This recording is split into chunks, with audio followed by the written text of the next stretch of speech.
이럴 때일수록 우리가 영적으로 더 새 힘을 얻어서 할 길을 가지고 우리가 믿음 생활 잘했으면 좋겠습니다.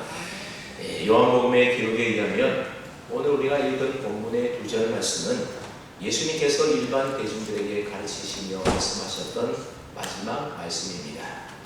예수님께서는 이 말씀을 하신 이후에 오늘 36절 말씀에 그 뒤에 더 있는데 그 뒷부분은 안 읽었네요. 가만히 생각해 보니까요. 한번 그 뒤에 예수께서 한번 읽어볼까요? 시작. 예수께서 이 말씀을 하시고 그들을 떠나가서 숨으시니라. 36절까지 말씀이 그 뒷부분까지 함께 읽어야 되는데 저도 깜빡이고 여러분들도 깜빡이신 것 같습니다. 그래서 예수님께서는 이 말씀을 하시기 위해 우리가 조금 전에 읽었던 것처럼 그들로부터 떠나서 숨으셨다 그렇게 말씀하고 있습니다. 그래서 이후 다음에 살펴볼 13장부터는 십자가를 지시기까지 예수님께서 제자들과 함께 보냈던 마지막 시간들에 관한 말씀들이 기록되어 있습니다. 그 다음에 예수님께서 대중들을 상대로 하신 마지막 말씀은 어떤 말씀일까요? 그것은 바로 빛에 대한 말씀이셨습니다. 사도 요한이 기록한 성경의 특징 가운데 하나가 무엇인가 하면 바로 예수님을 빛으로 표현하고 있고 또 예수님을 진리로 표현하고 있다는 겁니다. 특별히 요한은 빛과 어둠을 대조시키는데 요한복음 시작하는 1장을 보게 되면 예수님께서 이 땅에 육신의 몸을 입고 오신 이 성육신을 가리켜서 빛이 어둠에 비친 사건이다 그렇게 설명을 하고 있습니다. 그리고 오늘 본문에서 예수님께서 대중들에게 하셨던 마지막 말씀 역시도 빛과 어둠에 대한 이야기로 마무리를 하고 있습니다. 오늘 본문 말씀은 대중들을 향하여 결단을 촉구하시는 예수님의 마지막 복음의 명령이셨습니다. 한마디로 말하면 빛이 있을 동안에 빛을 믿으라라고 하는 명령입니다. 오늘 본문 바로 앞에 보게 되면 우리가 지난 시간에 살펴본 대로 무리들이 예수님을 향하여 당신은 우리에게 인자가 들려야 하리라 그렇게 자꾸 말씀하시는데 그렇다면 그 인자가 도대체 누구입니까? 그런 질문을 예수님께 하게 됩니다. 예수님께서는 무리들의 그 질문에 대해서 즉각적인 대답 대신에 조금 둘러서 말씀을 하셨습니다. 굳이 대답을 하자면 인자는 바로 빛이시다 그런 대답을 하고 있는 겁니다. 예수님의 이 말씀은 단순히 예수님께서 세상의 빛이라는 것만을 설명하는 것이 주된 목적이 아니었음을 우리가 오늘 본문을 읽어보면 알 수가 있습니다. 오늘 본문에서는 세상을 향하여 판단하시는 예수님의 깊은 뜻이 담겨져 있는데 즉 빛이 세상에 오셨지만 그 빛을 알아보지 못하는 이 세상은 어둠이고 그리고 빛 없이 살아가는 사람들은 어둠에 다니는 자들이다 그렇게 선언하고 계십니다.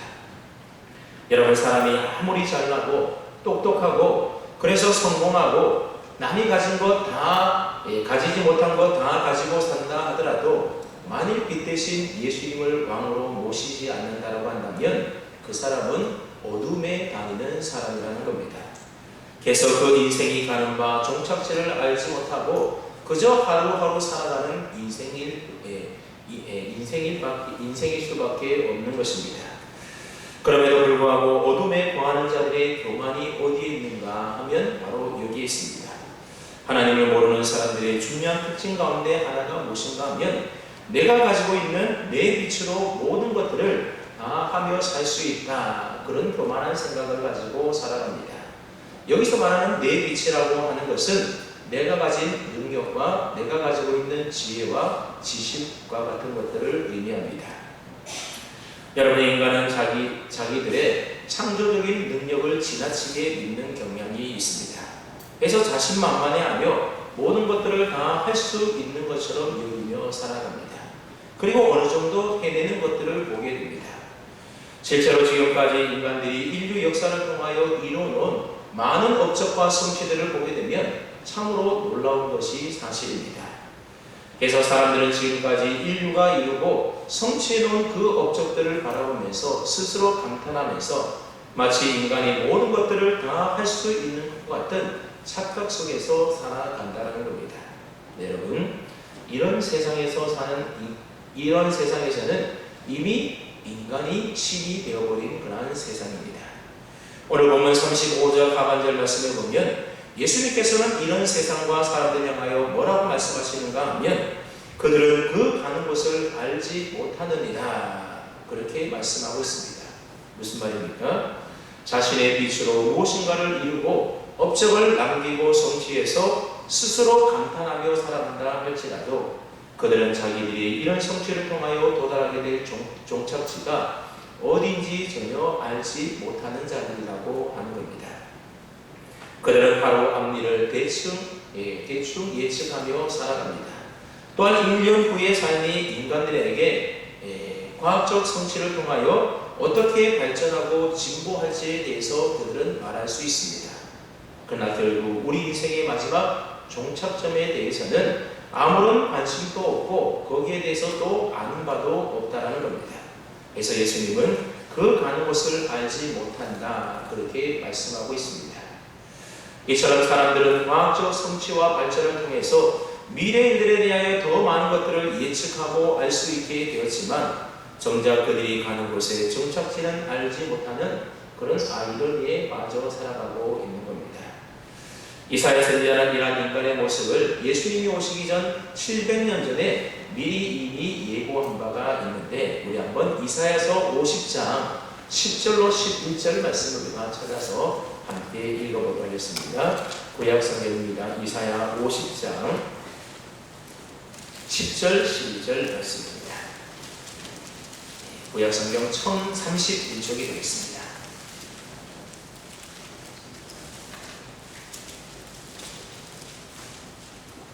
이사야 50장 10절로 11절 말씀입니다. 우리 함께 뜻을 좀 잘 생각하면서 함께 읽어보겠습니다. 이사야 50장 10절로 11절입니다. 시작.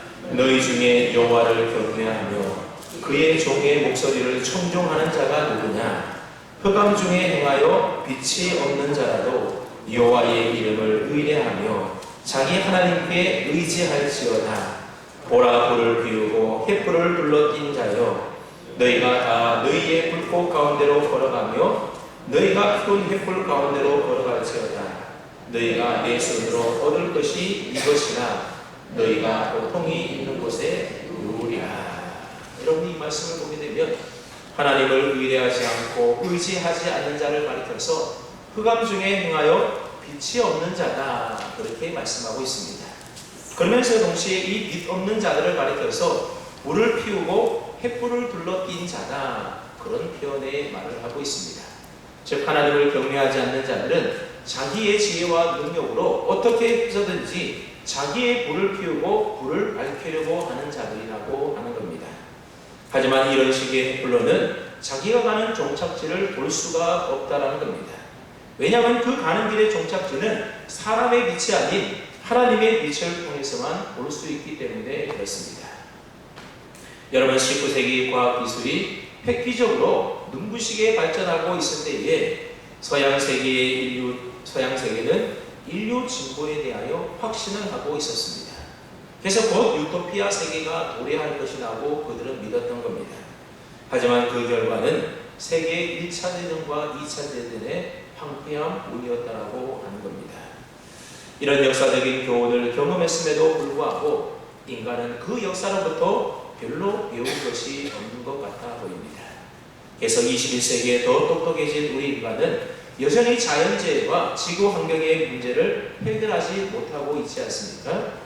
그래서 지난 수년간 일어났던 지구상의 무서운 자연재해들은 실로 과거에 경험해보지 못한 차원의 재해들이 참으로 많이 일어났습니다.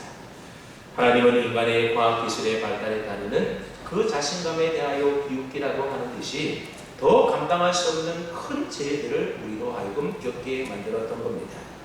여러분 2011년에 있었던 일본 후쿠시마 원전 사고가 무엇을 말해주는 겁니까? 원자력 발전을 이뤄낸 인간의 기술도 참으로 대단한 것이지만 단 한 번의 쓰나미 지진으로 인해서 파괴되고 흘러나온 새로운 시대의 재앙을 우리 인간이 전혀 감당할 만한 준비조차도 되어 있지 않았다라고 하는 사실입니다. 여러분 인간이 스스로 피운 이 횃불을 둘러뛰고 횃불 가운데로 걸어감으로 인하여 생긴 문제는 환경만의 문제가 아니라고 하는 겁니다. 오히려 인간 자체의 문제라고 할 수 있습니다. 여러분, 인간은 에덴 동산에서 아담이 쫓겨난 이후로부터 사실상 조금 더 진보하지 않고 도덕적으로 더 향상되지 못했습니다. 과거 몇 세기에 비해서 현대인들은 훨씬 더 많이 커서 폭넓은 지식을 가지게 되었고 또 교양을 갖게 되었지만 여전히 자기만 아는 이기적이고 탐욕적인 비도덕적인 죄인의 모습으로 살아가고 있다는 것입니다. 인간은 열심히 교육을 하고 또 열심히 연구를 하고 열심히 일해서 뭔가를 계속해서 만들어내고 있지만 문제는 그들이 결국 어디로 가게 되는지 그 종착지를 알지 못한 채 그저 자기 열심으로 그 일들을 해나가고 있다는 겁니다. 역사를 통해 본 그 종착지에 대한 교훈은 대개 원자폭탄 투하였었고 또 방사능 누출로 인한 예상할 수 없는 심각한 결과들, 인간에 파괴되는 그런 일들만 있었을 뿐이라고 하는 겁니다. 이처럼 인간 스스로 빛이 되려고 할 때에 세상이 이렇게 흘러갔다고 한다면 여러분, 우리 개인의 삶은 어떠하겠습니까? 지금도 많은 사람들이 인생의 종착지에 대하여 무관심하거나 또는 그것을 알지 못한 채 살아가고 있습니다. 그러다 보니 그저 눈에 보이는 이 땅의 것이 전부인 줄 알고 이 땅에 살면서 뭔가 열심히 이루고 성취하기 위하여 애쓰고 살아가지만 결국 그 인생의 결말이라고 하는 것은 헛된 죽음과 심판만이 우리를 기다리고 있을 뿐이라고 하는 겁니다. 여러분, 그러한 인생들에게 정말로 필요한 것이 무엇이겠습니까? 좀 더 많은 물질이 그런 사람에게 필요하겠습니까? 아니면 좀 더 성공하고 명예를 얻는 것이 그들에게 필요한 일이겠습니까?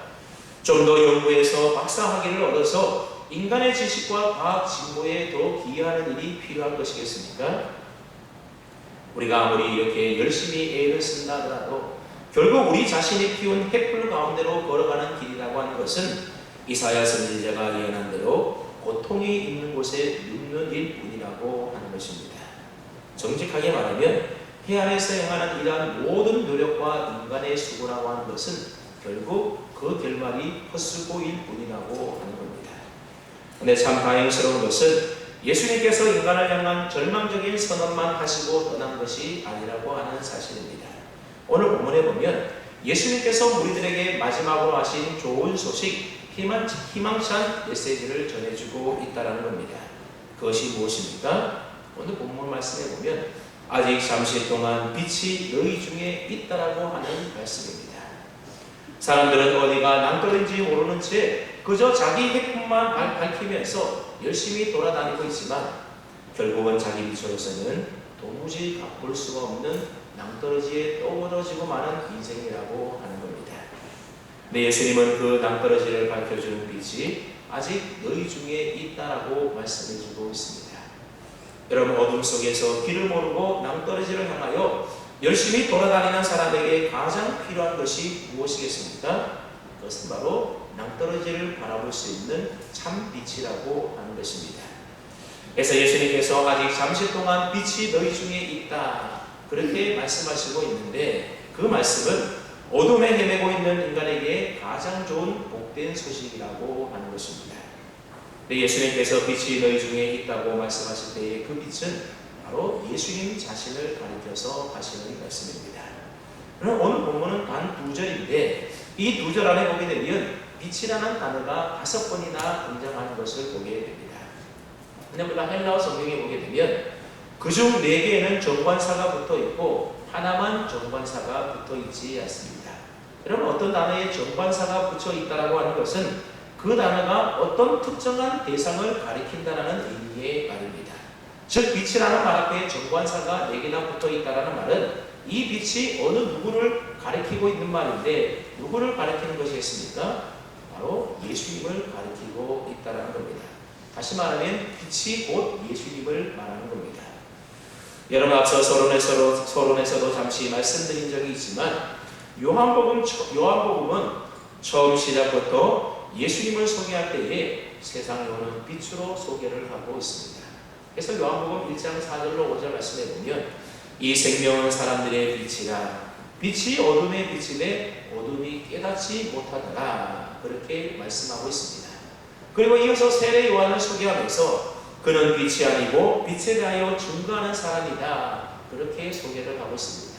마이크 소리를 조금만 더 높여주시기 바랍니다. 그리고 요한복음 8장 12절 말씀에 보게 되면 예수님께서 초막절에 성전 앞들을 밝혀주던 등불을 가리키면서 예수님이 말씀하시기를 나는 세상의 빛이다, 그렇게 선언한 바도 있으셨습니다. 그러면서 주님을 따르는 자는 어둠에 다니지 아니하고 생명의 빛을 얻을 것이다, 그렇게 예수님이 말씀하셨다는 겁니다.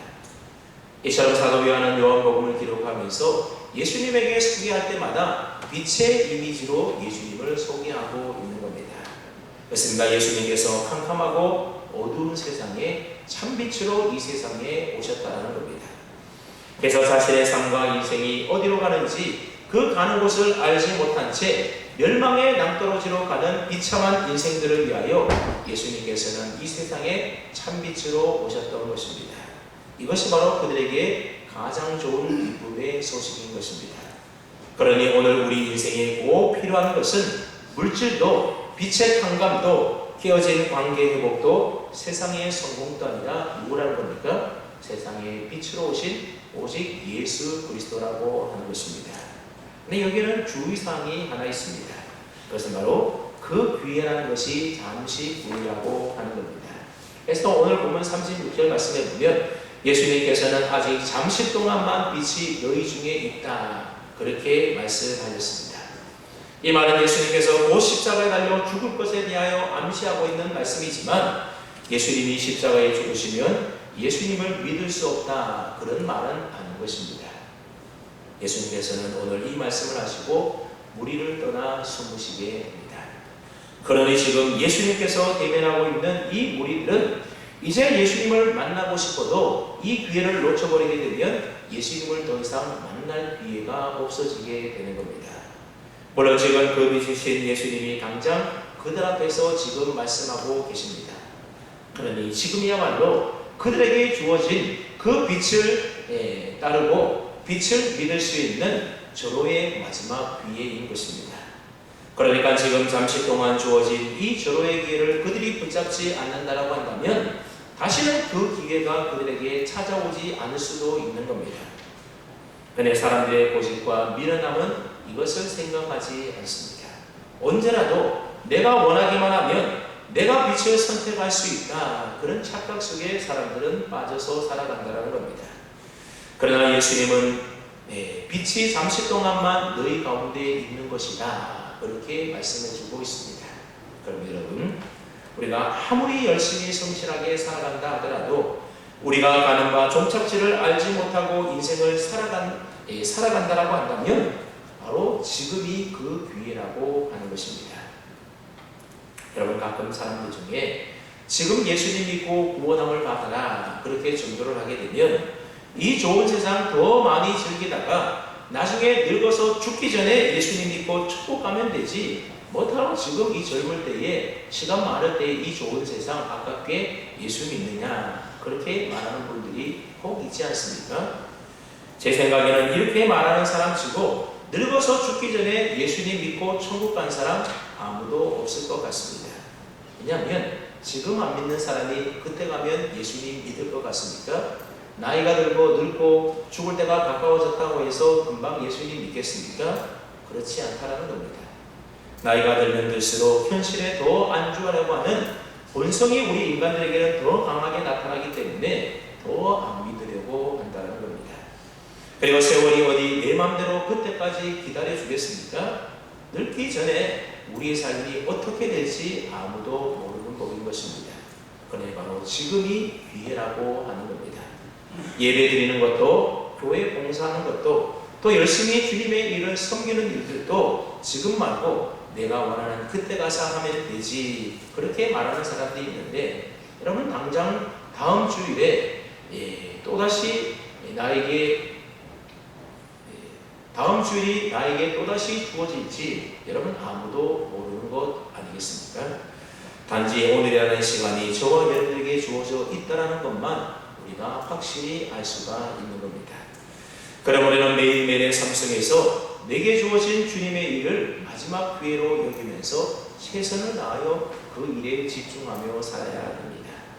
오늘 본문에서 주님은 무서운 경고의 말씀을 우리에게 해주고 있습니다. 만일 지금 빛 가운데로 오지 않는다면 결국 어둠에 붙잡히게 될 것이다. 그런 말씀을 예수님이 하고 있습니다. 그래서 지금 빛 가운데로 와서 빛 가운데로 행하여 어둠에 붙잡히지 않게 하라고 말씀하고 있습니다.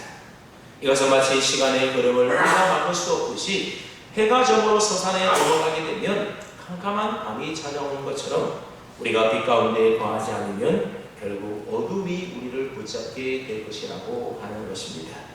빛이 잠시 동안은 있지만 그 빛이 곧 십자가에 달려 잠시 후면 사라지게 될 거라는 겁니다. 그러면 이들은 그 어둠에 붙잡히게 될 것이라는 겁니다. 여기서 붙잡힌다라는 말은 지배를 받는다 또는 소유가 된다라는 의미의 말입니다. 즉 어둠의 지배를 받는 어둠의 소유, 어둠의 종이 된다라는 말입니다. 여러분 빛이 비추면 어둠이 물러가지 않습니까? 반면에 빛이 사라지게 되면 어둠이 그 자리를 다시 차지하게 되는 겁니다. 예수님께서는 이러한 자연의 이치로 자신의 빛 되심에 대하여 지금 설명하고 있는 겁니다. 예수님께서 십자가에 달려 죽으시게 되면 도리어 어둠의 권세, 마귀의 권세가 더욱 기승을 부리게 될 것이라는 겁니다. 그래서 믿는 자들을 잡아서 옥에 가두고 고문하고 죽음에 이르게 할 것입니다. 실제로 여러분 그렇게 되지 않습니까? 그래서 예수님은 그런 날이 오기 전에 아직 빛이 그들 중에 있어서 그 빛이 비추일 동안 그 빛을 믿으라고 36절에서 명령하고 계십니다.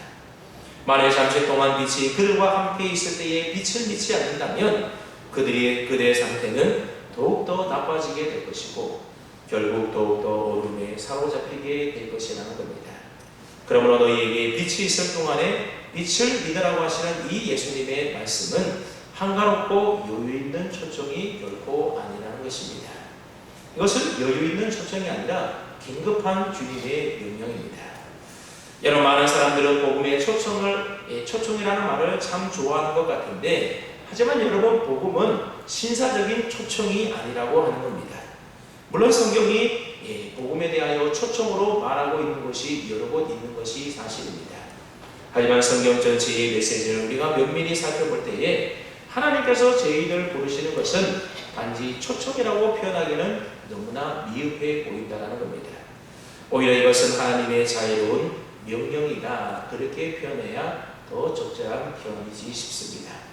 왜냐하면 초청이라는 단어가 가지는 여유로움이 사실 적절치 않기 때문에 그렇습니다. 여러분 우리는 초청이라고 할 때에 어떻게 생각을 합니까? 혹시 시간이 되시면 좀 와주실 수 있겠습니까? 오셔서 자리를 빛내주시면 저희에게는 한없는 영광이 되겠습니다. 여러분 우리가 그런 식으로 초청에 대하여 생각을 합니다.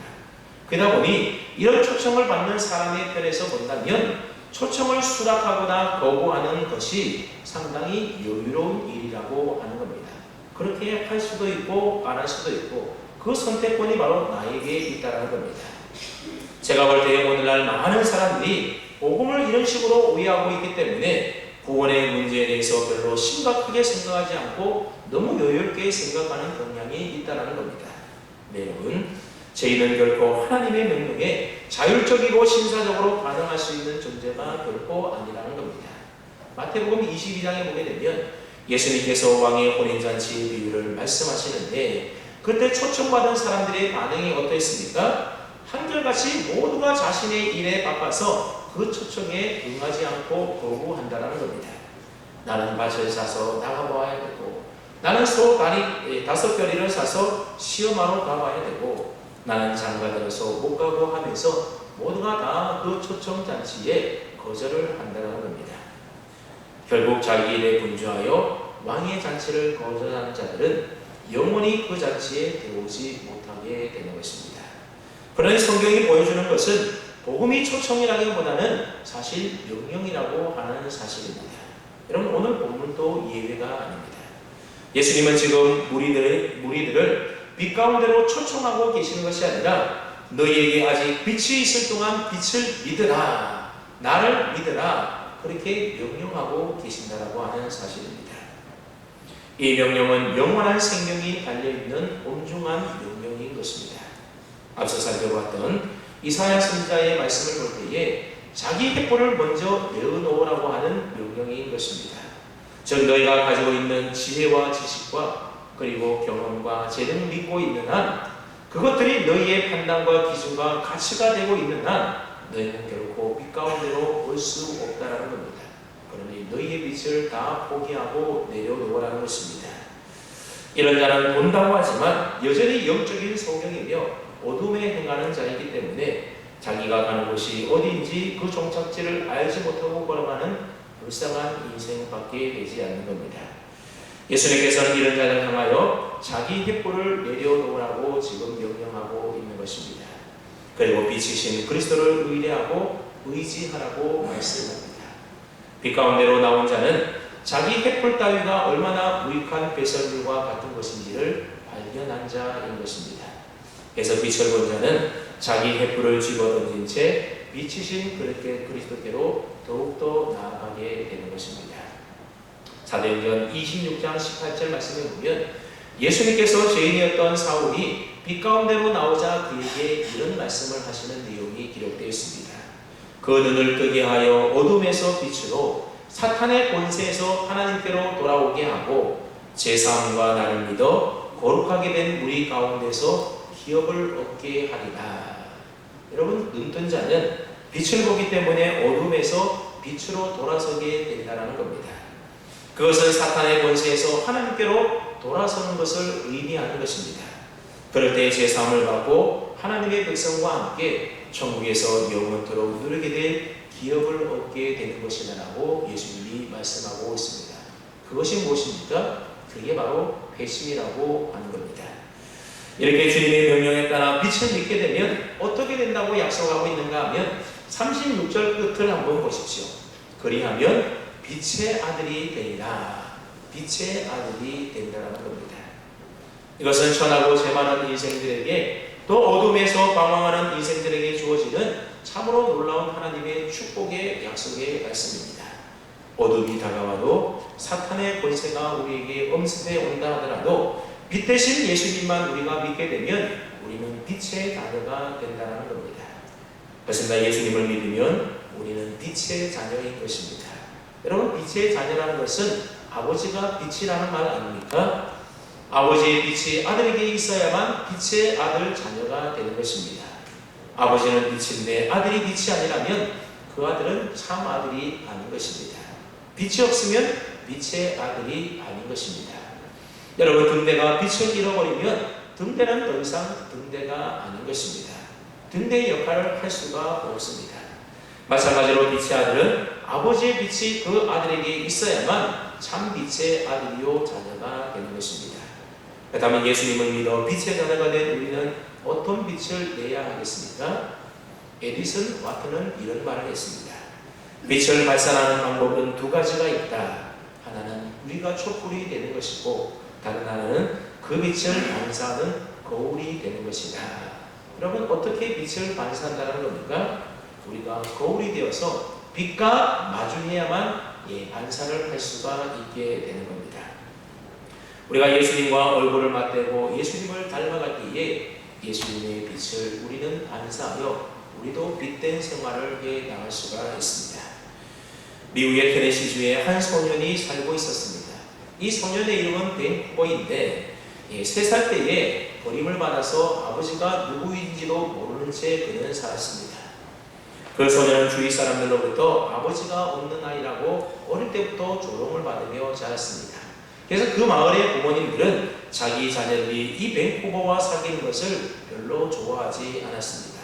그래서 이 소년은 어두운 어린 시절을 보내게 됩니다. 주위 사람들은 누구나 다 이 아이를 멀리했습니다. 초등학교 들어가서도 아비 없는 자식이라고 사람들에게 놀림을 당하게 되고 왕따를 당했습니다. 그가 12살 되던 해에 그 마을 교회에 젊은 목사님이 새로 부임해 오게 됩니다. 근데 그 목사님의 인품이 아주 훌륭하다는 소리를 이 소년이 듣게 되었습니다. 그래서 목사님을 꼭 한번 만나보고 싶고 또 목사님의 설교가 듣고 싶어서 교회에 몰래 가게 되는데 묵도할 때에 교회에 들어갔다가 축도할 때에 나가는 겁니다. 그러던 어느 날입니다. 그날 따라서 목사님의 말씀에 이 소년이 너무나 많은 은혜를 받아서 눈물을 흘리다가 그만 축도 시간에 나가는 것을 깜빡 잊어버리게 되었습니다. 그리고 축도가 끝나고 교회 밖으로 나가다가 목사님과 만나게 되었고 목사님과 눈이 마주치게 되었습니다. 그때 목사님께서 이 소년을 보더니 학생은 누구의 아들이더라 그렇게 묻는 겁니다. 그때 주변 사람들의 얼굴이 다 굳어졌습니다. 그때 또 목사님은 환한 얼굴로 나는 학생이 누구 아들인지 알지 또 그렇게 말하는 겁니다. 그래서 주위 사람들은 긴장하기 시작하는데 목사님께서 말씀하시기를 너가 아버지를 닮았기 때문에 쉽게 알 수가 있지. 그러면서 목사님은 이 밴쿠버의 손을 꼭 잡고는 너는 하나님의 아들이란다. 너의 얼굴을 보면 알 수가 있어. 그렇게 목사님이 이야기해 주었습니다. 밴쿠버는 당황해서 급히 등을 쥐고 뛰쳐나가는데 목사님이 그의 등 뒤에서 또 이렇게 외치는 겁니다. 너는 하나님의 아들이란다. 너는 이제부터 하나님의 아들답게 훌륭한 삶을 살아야 된단다. 이 목사님의 말씀이 이 소년의 귀에 꽂히게 되었습니다. 그리고 세월이 흘러서 그 소년은 테네시주의 주지사가 되었습니다. 그리고 주지사 역할을 아주 잘해서 많은 사람들로부터 존경을 받게 되었고 그래서 또다시 재선을 하게 되었습니다. 훗날 자서전에서 그 시절의 글을 이렇게 썼습니다. 그날 젊은 목사님께서 어린 꼬마였던 나에게 너는 하나님의 아들이라 그렇게 말씀해 주셨는데 그날이 테네시 주의 주지사가 태어난 날이다. 그렇게 기록을 해 놓았다고 합니다. 자녀 여러분, 예수님은 세상의 빛으로 이 세상에 오셨습니다. 그 예수님께서 아직 잠시 동안 빛이 너희 중에 있으니 그 빛이 있을 동안 빛 가운데로 다녀 어둠에 붙잡히지 말고 빛을 믿으라고 명령하셨습니다. 그러면 빛의 자녀가 된다라고 약속까지 해 주었습니다. 저와 여러분들은 이미 빛이신 예수님을 믿고 빛의 자녀가 된 자들이지 않습니까? 그러므로 이제부터 우리의 인생, 분명히 우리의 인생의 종착지가 어디인지를 우리는 분명히 알고 그것을 바라보면서 세상 사람들처럼 어둠에 다닌 새처럼 내가 빛된 것처럼 세상의 지식과 또 세상의 여러 가지 능력과 세상의 것들을 의지하지 말고 오직 빛 대신 예수님을 믿고 예수님을 내 인생의 주인으로 삼고 날마다 빛 가운데 행하며 살아가므로 이 어두운 세상을 밝히는 세상의 빛으로 살아가는 그런 저와 여러분의 삶이 다 될 수 있기를 주님의 이름으로 축원합니다. 아멘. 걸어가시고